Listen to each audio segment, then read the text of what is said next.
Welcome back to my channel fine maths classes.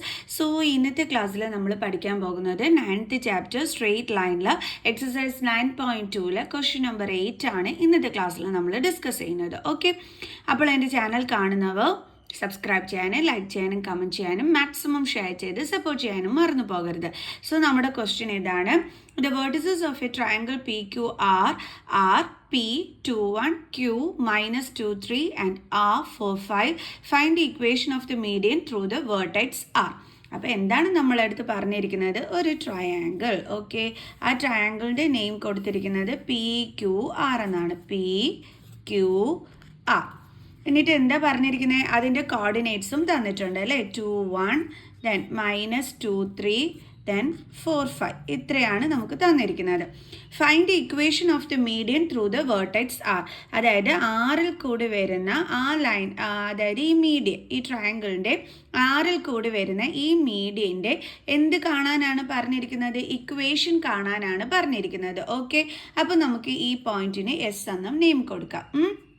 അപ്പോൾ ഇതിൻ്റെ equation കണ്ടെത്തണം അല്ലേ, ഈ ആർ എസ് എന്ന് പറയുന്ന ഈ ഒരു മീഡിയൻ്റെ. അപ്പോൾ എങ്ങനെ നമ്മൾ കണ്ടെത്തും? ദേ നമുക്ക് ആറിന് കോർഡിനേറ്റ്സ് ഉണ്ട് 4 5 എന്ന്. എസ്സിന് കോർഡിനേറ്റ്സ് ഉണ്ടോ? ഇല്ല. ഉണ്ടായിരുന്നെങ്കിൽ നമുക്ക് എന്ത് ഫോർമുല യൂസ് ചെയ്യാമായിരുന്നു? 2 പോയിൻറ്റ് ഫോർമുല യൂസ് ചെയ്യാമായിരുന്നു. അത് വെച്ചിട്ട് നമുക്ക് ഈ ഒരു ലൈനിൻ്റെ എന്ത് കാണാമായിരുന്നു? ഇക്വേഷൻ കണ്ടുപിടിക്കാമായിരുന്നു. പക്ഷേ ഇവിടെ നമുക്ക് എസ്സിന് എന്തില്ല? കോർഡിനേറ്റ്സ് ഇല്ല. അപ്പോൾ ഫസ്റ്റ് ഓഫ് ഓൾ നമ്മൾ എന്ത് ചെയ്യണം? എസ്സിൻ്റെ കോർഡിനേറ്റ്സ് കണ്ടുപിടിക്കണം. അതെങ്ങനെ കണ്ടുപിടിക്കാൻ പറ്റും? അതായത് നമുക്കറിയാം ആർ എസ് മീഡിയൻ ആണെന്ന്. മീഡിയൻ എന്ന് പറഞ്ഞു കഴിഞ്ഞാൽ പി ക്യൂവിൻ്റെ മിഡ് പോയിൻ്റ് ആയിട്ട് വരും അല്ലേ നമ്മുടെ എസ്, അല്ലേ? ആണല്ലോ. മീഡിയൻ എന്ന് പറഞ്ഞു കഴിഞ്ഞാൽ നമുക്കറിയാം ഇതിനെ രണ്ടിനെയും 2 ഈക്വൽ പാർട്സ് ആയിട്ടാണ് ഡിവൈഡ് ചെയ്യുന്നത്. അപ്പോൾ എസ് ഇവിടുത്തെ എന്തായിരിക്കും? മിഡ് പോയിൻ്റ് ആയിരിക്കും എന്ന്, അല്ലേ? അപ്പോൾ എസ്സിൻ്റെ കോർഡിനേറ്റ്സ് കണ്ടെത്താൻ നമ്മൾ പഠിച്ച മിഡ് പോയിന്റ് ഫോർമുല യൂസ് ചെയ്താൽ പോരെ. എന്തായിരുന്നു നമ്മൾ 10th പഠിച്ച mid point formula? x1 + x2/2 y1 + y2/2. അപ്പോൾ നമ്മൾ ആ ഒരു ഫോർമുല ഉപയോഗിച്ച് ആദ്യം നമുക്ക് എസ്സിൻ്റെ കോർഡിനേറ്റ്സ് കണ്ടെത്താം. എസ്സിൻ്റെ കോർഡിനേറ്റ്സ് കണ്ടെത്തി കഴിഞ്ഞ് കഴിഞ്ഞാൽ 2 പോയിൻറ്റ് ഫോർമുല യൂസ് ചെയ്തിട്ട് നമുക്ക് ആർ എസിൻ്റെ ഇക്വേഷനും കണ്ടെത്താം. Okay, clear? സോ അപ്പോൾ നമുക്ക് ചെയ്യാം. അപ്പോൾ R S is the median, RS is the median and S is the midpoint of PQ. Okay. അപ്പോൾ നമുക്ക് മിഡ് പോയിന്റ് ഫോർമുല യൂസ് ചെയ്യുന്നതിന് വേണ്ടിയിട്ട് പിൻ്റെയും ക്യൂവിൻ്റെയും കോർഡിനേറ്റ്സ് ഒന്നെടുത്ത് എഴുതാം. പി എന്ന് പറയുമ്പോൾ 2 1, ദെൻ ക്യൂ എന്ന് പറയുന്നത് -2 3. ഓക്കെ, ഇനി നമുക്ക് കോർഡിനേറ്റ്സ് ഓഫ് എസ് കണ്ടുപിടിക്കാം. Coordinates of S is equal to mid point formula എന്തായിരുന്നു? x1 + x2/2 then y1 + y2/2. ഇതാണ് നമ്മുടെ മിഡ് പോയിന്റ് ഫോർമുല. ഓക്കെ, അപ്പോൾ ഇവിടുത്തെ x1 x2 ഒക്കെ എന്താണ് വരുന്നത്? നമുക്കവിടെ എഴുതാം. x1 ഇത് y1, ഇത് x2, ഇത് y2. ഇനി നമുക്ക് എന്ത് ചെയ്താൽ മതി? വാല്യൂസ് സബ്സ്റ്റിറ്റ്യൂട്ട് ചെയ്ത് കൊടുത്താൽ മതി.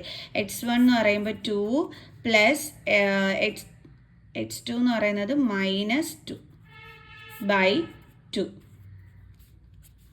ആൻഡ് y1 എന്ന് പറയുന്നത് 1 പ്ലസ് y2 എന്ന് പറയുന്നത് 3/2. ഓക്കെ, ഇസ് ഈക്വൽ ടു ഇവിടെ 2 പ്ലസ് ഇൻറ്റു മൈനസ് എന്താണ്? മൈനസ്. ഇവിടെ 2 ആണ് മിസ് എഴുതിയിരിക്കുന്നത്. Okay, 2/2 then 1 + 3 4/2. Okay, is equal to 2 - 2 എന്താണ്? 0. 0/2. 4/2 എന്ന് പറഞ്ഞാൽ എന്താണ്? 2. ഓക്കെ, ഇസ് ഈക്വൽ ടു 0/2ൻ്റെ ആൻസർ എന്താണ്? 0 പിന്നെ 2. അപ്പോൾ നമുക്ക് എന്ത് കിട്ടി? കോർഡിനേറ്റ്സ് ഓഫ് എസ്സിൻ്റെ ആൻസർ നമ്മളിവിടെ കണ്ടെത്തി. ഓക്കെ, ഇപ്പം നമ്മുടെ കയ്യിൽ എസ്സിൻ്റെ കോർഡിനേറ്റ്സ് ഉണ്ട്. എന്താണ്? 0 2. ഓക്കെ, അപ്പം നമുക്ക് ഈ ഒരു ലൈനിൻ്റെ, അതായത് ആർ എസ് എന്ന് പറയുന്ന ഈ ഒരു മീഡിയൻ്റെ നമുക്ക് ഇവിടുത്തെ പോയിൻറ്റും ഉണ്ട്, ഇവിടുത്തെ പോയിൻറ്റും ഉണ്ട്. അതായത് 2 പോയിൻറ്റുകൾ ഉണ്ടെങ്കിൽ നമ്മളൊരു ലൈനിൻ്റെ ഇക്വേഷൻ കണ്ടെത്താനായിട്ട് നമ്മൾ എന്ത് ഫോർമുലയാണ് യൂസ് ചെയ്യുന്നത്? 2 പോയിൻറ്റ് ഫോർമുലയാണ് യൂസ് ചെയ്യുന്നത്. എന്താണ് 2 പോയിൻറ്റ് ഫോർമുല എന്ന് പറയുന്നത്? എളുപ്പമാണല്ലേ, നമ്മൾ പഠിച്ചതാണ്. എന്താണത്? y minus y1 is equal to y2 minus y1 by x2 minus x1 into x minus x1. ഇതാണ് നമ്മുടെ ഫോർമുല എന്ന് പറയുന്നത്. ഓക്കെ, അപ്പോൾ നമുക്ക് വൈയും y1ഉം അല്ലെങ്കിൽ y1ഉം y2 ഒക്കെ വേണം. സോ നമുക്ക് ആ കോർഡിനേറ്റ്സ് ഒന്ന് എടുത്ത് എഴുതാം.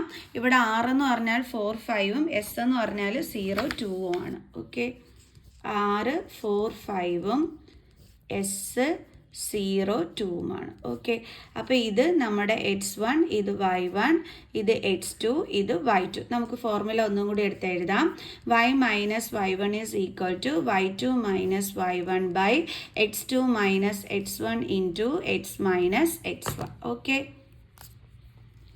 ദെൻ y മൈനസ് y1 എന്ന് പറയുന്നത് 5 ആണ്, ഇസ് ഈക്വൽ ടു y2 എന്ന് പറയുന്നത് 2 ആണ്, y1 എന്ന് പറയുന്നത് 5 ആണ്, x2 എന്ന് പറയുന്നത് 0 ആണ്, x1 എന്ന് പറയുന്നത് 4 ആണ്, ഇൻറ്റു x മൈനസ് x1 എന്ന് പറയുന്നത് എന്താണ്? 4. ഓക്കെ, അപ്പോൾ y minus 5 is equal to 5 minus 2 3 ആണ്. ചെറിയ നമ്പറിൽ നിന്ന് വലിയ നമ്പർ മൈനസ് ചെയ്യുന്ന രീതിയിൽ കിടക്കുന്നതുകൊണ്ട് ആൻസറിൻ്റെ കൂടെ നെഗറ്റീവ് സൈൻ. 0 മൈനസ് 4, ഇവിടെയും 4 മൈനസ് 0 എന്താ വരുന്നത്? 4. പക്ഷേ ചെറിയ നമ്പറിൽ നിന്ന് വലിയ നമ്പർ മൈനസ് ചെയ്യുന്ന രീതിയിൽ കിടക്കുന്നതുകൊണ്ട് ആൻസറിൻ്റെ കൂടെ negative sign into x minus 4. ഇനി ഈ മൈനസും മൈനസും എന്താകും? കട്ടായി പോകും അല്ലേ? അപ്പോൾ നമുക്ക് കിട്ടുന്നത് y minus 5 is equal to 3/4 into x minus 4. ഇനി 4 ഇതും കൂടി എന്ത് ചെയ്യാൻ പറ്റും? ക്രോസ് മൾട്ടിപ്ലൈ ചെയ്യാൻ പറ്റും. അപ്പോൾ 4 into y minus 5 is equal to 3 into x minus 4. 4 into y എന്താണ്? 4y minus 4 into 5 20 is equal to 3 into x 3x. Then ഇവിടുത്തെ മൈനസ് സൈൻ 3 ഇൻറ്റു 4 12. ഇനി നമ്മൾ എപ്പോഴും ഇക്വേഷൻ എഴുതുമ്പോൾ XY എന്നുള്ള ഓർഡറിൽ എഴുതുന്നത് കൊണ്ട് തന്നെ നമുക്ക് എന്ത് ചെയ്യാം? ഈ എക്സ് എവിടെയാണോ ഉള്ളത് അതിൻ്റെ പ്ലേസിലോട്ട് നമുക്ക് ഇതിനെല്ലാം ട്രാൻസ്പോസ് ചെയ്യാം. ഓക്കെ, അപ്പോൾ നമുക്ക് എങ്ങനെ വരും? ഇവിടെ 4y മൈനസ് 20 എല്ലാം ഇങ്ങോട്ട് ട്രാൻസ്പോസ് ചെയ്യുന്നത് കൊണ്ട് പിന്നെ RHS സൈഡിൽ ഒന്നുമില്ല, അതുകൊണ്ട് നമുക്ക് 0 കൊടുക്കാം. ഇസ് ഈക്വൽ ടു ഇവിടെയുള്ള 3x എടുത്ത് എഴുതി. ഇനി അടുത്ത് വൈയുടെ ടേമാണ് എഴുതേണ്ടുള്ളത്. അപ്പോൾ ഇത് പ്ലസ് 4y ആണ്, ഇപ്പുറത്തോട്ട് വരുമ്പോൾ എന്താകും? Minus 4y. ഇനി ഇവിടെ എന്തുണ്ട്? മൈനസ് 12. ഇനി മൈനസ് 20 ഇപ്പുറത്തോട്ട് ട്രാൻസ്പോസ് ചെയ്യുമ്പോൾ എന്താകും? Plus 20. So 0 is equal to 3x minus 4y. ഇത് രണ്ടും എന്താണ്? ലൈക്ക് ടേംസ് ആണ് അല്ലേ? അപ്പോൾ ഇത് തമ്മിൽ നമുക്ക് ചെയ്യാൻ പറ്റും. അപ്പോൾ 20ന്ന് 12 മൈനസ് ചെയ്യുമ്പം നമുക്ക് 8 എന്ന് കിട്ടും. അപ്പോൾ ഡിഫറൻറ്റ് സൈൻ ആയതുകൊണ്ട് തന്നെ ആൻസറിൻ്റെ കൂടെ ഗ്രേറ്റർ നമ്പറിൻ്റെ സൈൻ വേണം ഇട്ട് കൊടുക്കാൻ. അപ്പം പ്ലസ് 8. ഇനി എന്ത് ചെയ്യാം? നമുക്കിതൊന്ന് കറക്റ്റായിട്ട് എടുത്ത് എഴുതാം. അതായത് 3x minus 4y plus 8 is equal to 0. ഇതാണ് എന്തെന്ന് പറയുന്നത്? നമ്മുടെ റിക്വേർഡ് ഇക്വേഷൻ എന്ന് പറയുന്നത്. Okay, is the required equation. ഇതാണ് നമ്മുടെ ഫൈനൽ ആൻസർ. ഓക്കെ, അപ്പോൾ എല്ലാവർക്കും ഇന്നത്തെ ക്ലാസ് മനസ്സിലായി കാണുമെന്ന് വിചാരിക്കുന്നു. സോ അടുത്ത ക്വസ്റ്റ്യനുമായിട്ട് അടുത്ത വീഡിയോയിൽ കാണുന്നത് വരെ ബൈ.